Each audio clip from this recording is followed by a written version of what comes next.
All right, there's Nobu.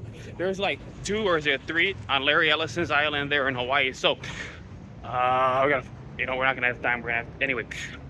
Quickly, in Hawaii, how are we gonna get a Republican into the governor's mansion there? Or, well, if I were that, that's the beauty of me. And then the news has to report that he's put all these homeless in there for a special genius education program, and we closed down IHS by the end of my 2 terms as governor of Hawaii. We destroyed all the public housing. We got rid of a lot of housing. We got rid of KPT, and tears were coming out of my eyes from the desk, the magic desk there, and the Capitol across from all my homeless farm. All the heroism happening in the special education, and a really, really intense remedial education happening to the homeless in the mansion. And we put the historic white Mercedes of Vicky Cayetano, and they get to touch it, and Vicky Cayetano. So how do we get Republican in there? And what they did to BJ Penn, it's unbelievable. And well, there it is, because you can put a spectrum on a circle and make it a 2-dimensional object that's a geometric shape. Like you remap the Azimuthal-Projection of what is a spherical Earth, and you put that on a line in some way. The thing with political science, it really is, okay, this is centrist, this is that one, this is the other one, this is the other one. But we're starting to see the big phenomenon in Hawaii politics is we have progressive upsetters. Okay, so because we're all Democrats, like here in California, because we're all Democrats, you're not progressive enough. So the upset doesn't come from Republicans, it comes from progressive. So Ed Case is a fake. This is just a Republican and Democrat letter on his a D for demented Ed Case.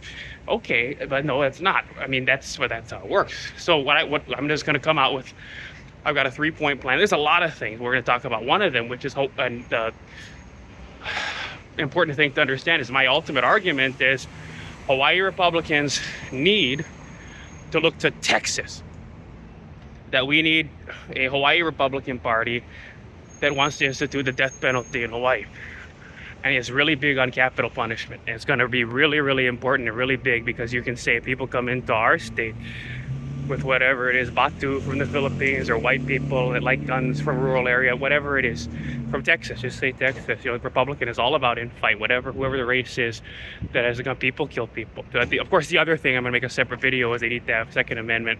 We're going to all have guns. And because it makes people stronger. I'm going to talk about why.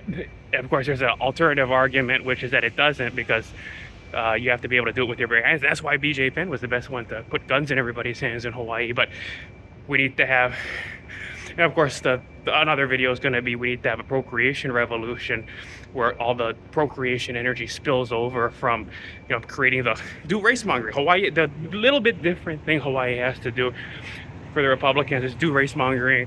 And we have to have more Hawaiian babies because they can get on airplanes and populate metropolitan areas in massive amounts. And we're going to make these eugenic Kahanamokus to go and do that. But this video is only about the death penalty, which is we need to look to Texas, because you can say if you come into our gay state where we wear these Hawaiian shirts and you do that to one of our citizens here, that you're going to face the ultimate justice, and get people excited about the death penalty, quick executions, not humane executions, quick execution, learning about execution methods ranging from torture in the medieval era, get people excited about that. And that kind of feeds in psychologically the procreation movement the Republicans are going to need.